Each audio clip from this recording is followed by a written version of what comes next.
30 ವರ್ಷದಿಂದ ಹೋರಾಟ ಮಾಡ್ತಾ ಇರ್ತಕ್ಕಂಥ ನನ್ನ ಸಮಾಜದ ಬಂಧುಗಳಿಗೆ ಆನರಬಲ್ ಸುಪ್ರೀಂ ಕೋರ್ಟ್ ಆದೇಶನೂ ಸಹ ಚೇರಡಿಗಾಕ ಕುಂತಿದ್ದಾನೆ ಸಿದ್ದರಾಮಯ್ಯ. ಅವ್ರ ಬಗ್ಗೆ ಇರೋ ಗೌರವ ಎಲ್ಲ ಒಟ್ಟಾಗಿದೆ. ಅವನು ಈಗಲ್ಲ ಈ ಸಮಾಜದ ಶಾಪ ತಟ್ಟುದು ಮುಂದೆ ಇದೆ. 50 ವರ್ಷ ಸಾರ್ವಜನಿಕ ಜೀವನದಲ್ಲಿ ಚಕ್ರವರ್ತಿಯಾಗಿ ಮೆರೆದಿದ್ದಾನೆ. ಈ ಸಮಾಜದ ಬಗ್ಗೆ ನಾನು ನಕಲಿ ಏನು ಸಮಾಜವಾದಿ ಅಂತ ಒಂದು ನಕಲಿ ಸಮಾಜವಾದಿ ಹಣೆಪಟ್ಟಿ ಕಟ್ಕೊಂಡು ನಿಜವಾದ ಒಂದು ಸಮಾಜಕ್ಕೆ ಏನು ಒಂದು ತುಣುಕು ರೊಟ್ಟಿ ಕೊಡದಿರ್ತಕ್ಕಂಥ ಇಂಟರ್ನಲ್ ರಿಸರ್ವೇಶನ್ ಕೊಡ್ತಾನೆ. ತುಣುಕು ರೊಟ್ಟಿನೂ ಮೋಸ ಮಾಡ್ತಾ ಇದ್ದಾನೆ ಸಿದ್ದರಾಮಯ್ಯ. ಈ ಸಂಬಂಧವಾಗಿ ಭಾಸ್ಕರ್ ಪ್ರಸಾದ್ ರವರು ಹರಿಹರದಿಂದ ಈ ಉರಿ ಬಿಸಿಲಿನಲ್ಲಿ ಪಾದಯಾತ್ರೆ ಮಾಡ್ತಾ ಇದ್ದಾರೆ. 21ನೇ ತಾರೀಕಿಗೆ ಪಾದಯಾತ್ರೆ ಬೆಂಗಳೂರಿನಲ್ಲಿ ಕೊನೆಗೊಳ್ತದೆ. ಆ ಪಾದಯಾತ್ರೆಗೆ ನನ್ನ ಜಿಲ್ಲೆಯ ಮಂಡ್ಯ ಜಿಲ್ಲೆಯಿಂದ ವಿವಿಧ ಮುಖಂಡರುಗಳು 7 ತಾಲೂಕುಗಳಿಂದಲೂ ಸಹ ಮುಖಂಡರುಗಳು ನಾವು ಹೆಚ್ಚಿನ ಸಂಖ್ಯೆಯಲ್ಲಿ ನಾವು ಅಲ್ಲಿ ಹೋಗಿ ಅವರಿಗೆ ಬೆಂಬಲ ಸೂಚಿಸಿ ಏನ್ ಫ್ರೀಡಂ ಪಾರ್ಕ್ ಅಲ್ಲಿ ನಾವು ಜಾಯಿನ್ ಆಗು ಕೊಟ್ಟಿದ್ದೀವಿ. ಸರ್ಕಾರದ ವಿರುದ್ಧ ಕೂಡಲೇ ಸಿದ್ದರಾಮಯ್ಯ ಜಾರಿ ಮಾಡಬೇಕು. ಈ ಸಮಾಜ 30 ವರ್ಷದಿಂದ ಈ ಕೂಗು ಕೇಳ್ತಾ ಇಲ್ಲ ಸಿದ್ದರಾಮಯ್ಯನಿಗೆ. ತನ್ನ ಕಪಟತನ ಮೆರೀತಾ ಇದ್ದಾನೆ ಸಿದ್ದರಾಮಯ್ಯ. ರಾಜ್ಯದಲ್ಲಿ ನಂಬರ್ 1 ಕಪಟಿಯಾಗಿ ಹೋಗಿದ್ದಾನೆ ಸಿದ್ದರಾಮಯ್ಯ. ಇದೇನಾದ್ರು ಇನ್ನೊಂದು ಈಗ 15 ದಿನದ ಜಾರಿ ಮಾಡದೇ ಇದ್ದಾರೆ. 21 ನಂತರ ಈ ರಾಜ್ಯದಲ್ಲಿ ನಮ್ಮ ಸಮಾಜ ಎದ್ದು ನಿಂತಿದೆ. ಸಿದ್ದರಾಮಯ್ಯನ ಕುರ್ಚಿ ಹೋದ್ರೋಲಿ ಅಂತ ಇದನ್ನ ಎಲ್ಲ ಅನುಭವಿಸಾಗಿದೆ. ನಾನು ಏನ್ ಬೇಕು ಅಂತ ಕಾಂಗ್ರೆಸ್ ವಿನಾಶ ಸಿದ್ದರಾಮಯ್ಯನಿಂದ ಪ್ರಾರಂಭ ಆಗ್ತದೆ.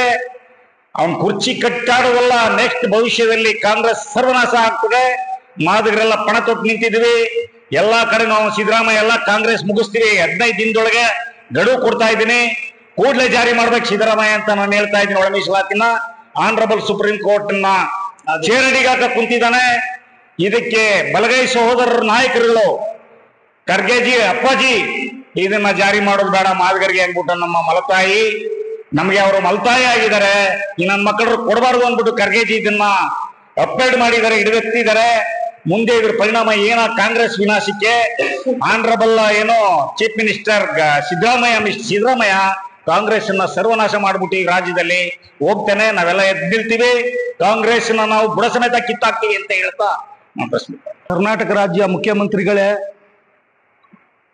ಮಾದಿಗ ಸಮಾಜಕ್ಕೆ ನೀವು ನ್ಯಾಯ ದೊರಕಿಸ್ಲಿಲ್ಲ ಅಂದ್ರೆ ನೀವು ಅಹಿಂದ ನಾಯಕ ಅಲ್ಲ ಅಂತ ನಾನಾದ್ರೂ ಆಗ್ರಹಿಸ್ತೀನಿ. ನೀವು ಈ ಕೂಡಲೇ ಮಾದೇವಪ್ಪ ಅವ್ರಿಗೆ ಸೂಚನೆ ಕೊಡಬೇಕು. ನೀವು ತುಂಬತಕ್ಕಂಥ ಬ್ಯಾಕ್ಲಾಗ್ ಏನ್ ತುಂಬ್ತೀವಿ ಅಂತ ಮಹಾದೇವಪ್ಪನವ್ರು ಹೇಳ್ತಾ ಇದ್ದಾರೆ. ಈ ಕೂಡಲೇ ಅದನ್ನ ನಿಲ್ಲಿಸ್ಬೇಕು. ಒಳ ಮೀಸಲಾತಿ ಜಾರಿ ಆಗುವವರೆಗೂ ಯಾವುದೇ ಬ್ಯಾಕ್ಲಾಗ್ ತುಂಬಕೂಡ್ದು. ಇಲ್ಲ ಅಂದ್ರೆ ನಾವು ಈ ಸರ್ಕಾರದ ಯಾವ ಸಚಿವರನ್ನು ರಸ್ತೆಯಲ್ಲಿ ಓಡಾಡಕ್ ಬಿಡುದಿಲ್ಲ. ಕಪ್ಪು ಬಾವುಟ ಪ್ರದರ್ಶನ ಮಾಡ್ತೀವಿ. ನಮ್ಮ ಜೀವ ಹೋದ್ರೂ ಚಿಂತೆ ಇಲ್ಲ. 30 ವರ್ಷದ ಹೋರಾಟ ಇದು. 30 ವರ್ಷದ ಹೋರಾಟದ ಫಲ ಇದು. ಸುಪ್ರೀಂ ಕೋರ್ಟು ಆಗಸ್ಟ್ 1ನೇ ತಾರೀಕಿನಲ್ಲೇ ನೀವು ರಾಜ್ಯ ಸರ್ಕಾರ ಮಾಡ್ಕೋಬಹುದು ಅಂತ ಜಾರಿ ಮಾಡಬಹುದು ಅಂತ ಹೇಳಿದೆ. 2 ತಿಂಗಳಲ್ಲಿ ವರದಿ ತಕತೀನಿ ಅಂತ ಹೇಳಿ ನೀವು ಈಗ 6 ತಿಂಗಳಾಗಿದೆ. ಇದು ಸರ್ಕಾರ ನಮ್ಮ ಮೇಲೆ ಮಲತಾಯಿ ಧೋರಣೆಯನ್ನ ತೋರಿಸ್ತಾ ಇದೆ.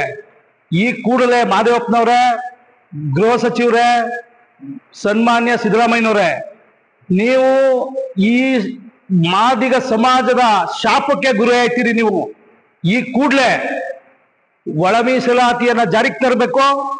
ದತ್ತಾಂಶಗಳು ಎಲ್ಲ ದತ್ತಾಂಶಗಳು ಬೇರೆ ರಾಜ್ಯದಲ್ಲಿ ಇಲ್ಲ ಅಂತ ಹೇಳ್ತಿದ್ದಂತ ಸಂದರ್ಭದಲ್ಲಿ ಅವರೆಲ್ಲ ದತ್ತಾಂಶ ತರಿಸ್ಕೊಂಡು ಈಗಾಗ್ಲೇ ಅವುಗಳನ್ನ ಜಾರಿ ಮಾಡ್ತಾ ಇದ್ದಾರೆ. ನಮ್ಮಲ್ಲಿ ದತ್ತಾಂಶಗಳಿದೆ.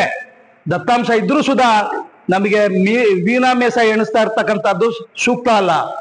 ನೀವೇನಾದ್ರೂ ಈ ನಮ್ಮನ್ನ ನೆಗ್ಲೆಕ್ಟ್ ಮಾಡೋದೇ ಆದ್ರೆ ಮುಂದೆ ಇದ್ರ ಪರಿಣಾಮ ಸರ್ಕಾರ ಅನುಭವಿಸ್ಬೇಕಾಯ್ತದೆ. ಎಚ್ಚರ.